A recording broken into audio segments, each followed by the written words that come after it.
દોસ્તો, આજે આપણે શીખી રહ્યા છે હિન્દી ધોરણ 5 चैप्टर नंबर 14 हम भारत की शान है। बच्चे देश का भविष्य है, ये हमारे देश की शान है। इस कविता में बच्चे बता रहे हैं कि वह कैसे कैसे काम करके देश को आगे बढ़ाएंगे। એનો અર્થ છે કે બાળકો આપણા દેશનું ભવિષ્ય હોય છે, એ આપણા દેશની શાન હોય છે। તો આ કવિતાથી આપણે શીખીશું કે નાના બાળકો એમના દેશને આગળ વધવા માટે શું કામ કરે છે। नन्हे नन्हे हमें न समझो, हम भारत की शान है। हमसे ही है धरती सारी, फैला यह आसमान है। અહીં કવિતામાં કહે છે કે અમને નાના નાના બાળકો ના સમજો, અમે તો ભારતની શાન છીએ, એટલે કે એમનું ગર્વ છીએ। અમારાથી જ આ ધરતી છે અને આ આસમાન એટલે કે આકાશ છે। फूल है हम इस बगिया के, खुशबू फैलाना काम है। बढ़ चढ़कर आगे जाएंगे, करते काम महान है। અહીં કવિતામાં કહે છે આ બગીચાના અમે ફૂલ છીએ અને ખુશ્બુ ફેલાવવાનું કામ અમારું છે।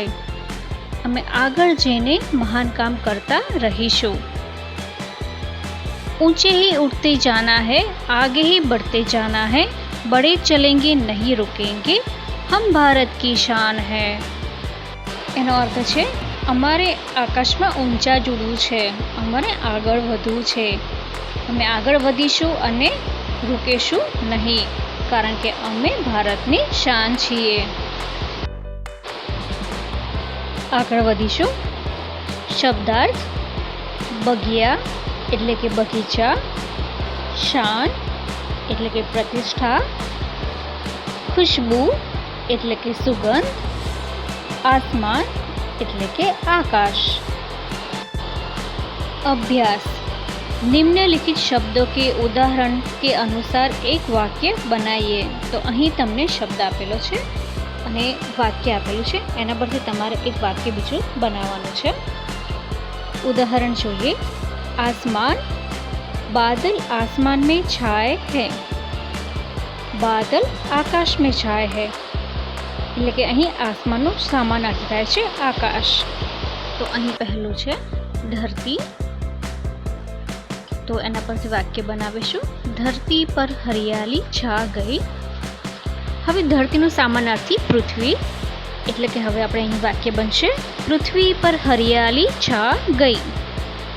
બીજું છે બગિયા, તો અહીં વાક્ય બનશે બગિયા में गुलाब के फूल है।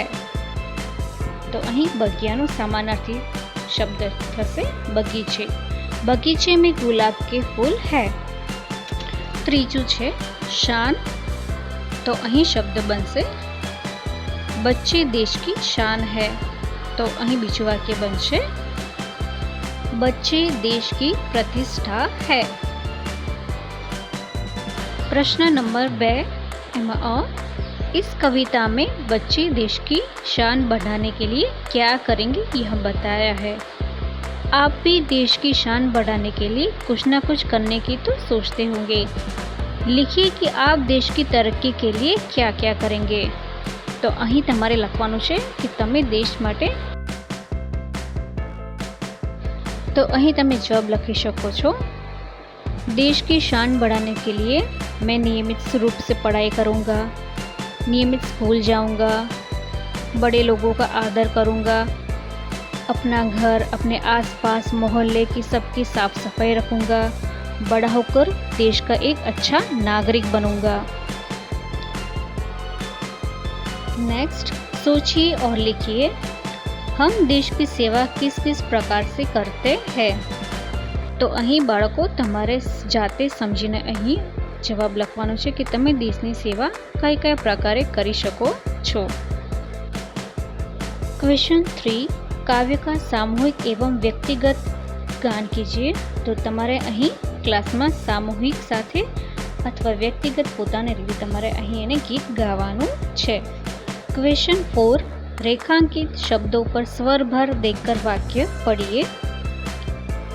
तो અહીં જે લાઈન કરેલી છે ત્યાં તમારે વાંચવાના છે શબ્દો. પહેલું છે मेरा विद्यालय सुंदर है. मेरा विद्यालय सुंदर है. मेरा विद्यालय सुंदर है. તો તમે અહીં જોયું કે દરેક વખતે અલગ અલગ શબ્દો પર લાઈન કરેલી છે. બીજું છે अंबाजी में माता जी का बहुत बड़ा मंदिर है. अंबाजी में माता जी का बहुत बड़ा मंदिर है. अंबाजी में माता जी का बहुत बड़ा मंदिर है. તો અહીંયા પણ તમે જોઈ શકો છો કે દરેક વાક્યમાં અલગ અલગ શબ્દ નીચે લાઈન કરેલી છે. સ્વાધ્યાય પ્રશ્ન 1 ભારત માતા की शान कौन है.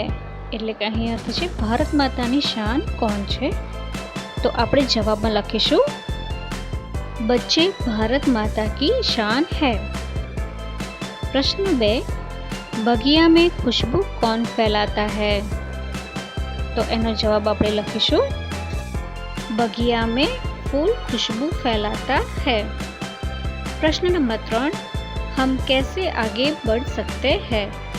तो એનો જવાબ આપણે લખીશું हम महान काम करके बढ़ सकते हैं. प्रश्न 4 हमारे देश का भविष्य कौन है. बच्चे हमारे देश का भविष्य है.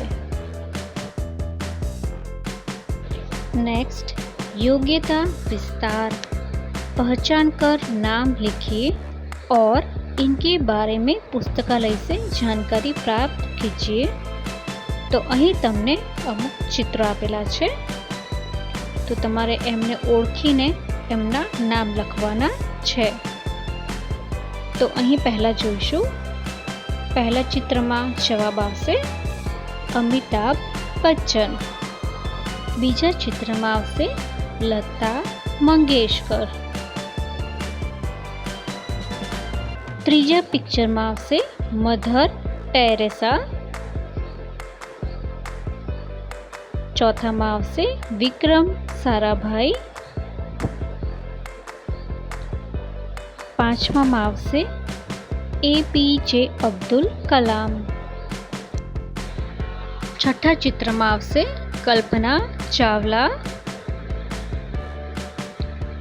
સાતમા ચિત્રમાં આવશે સુનીતા વિલિયમ્સ. આઠમા ચિત્રમાં આવશે પીટી ઉષા. નવમા ચિત્રમાં આવશે સચિન તેંડુલકર. દસમા ચિત્રમાં આવશે સાયના નહેવાલ.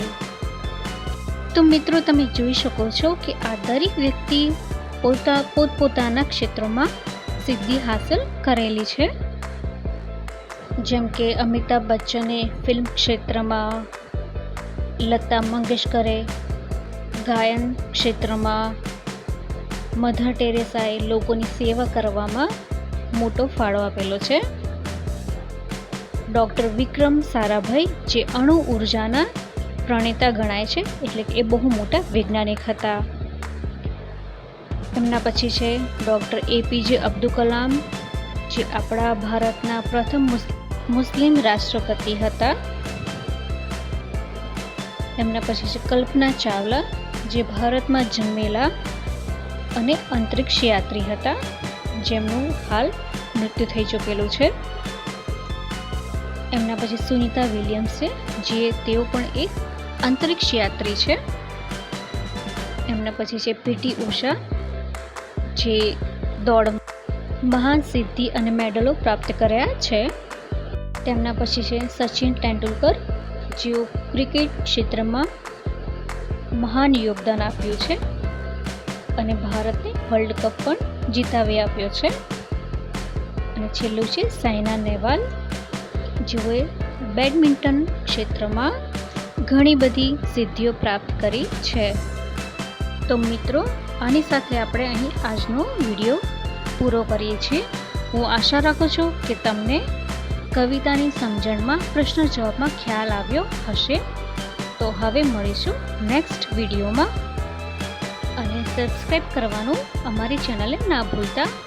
સ્કૂલ શિક્ષા.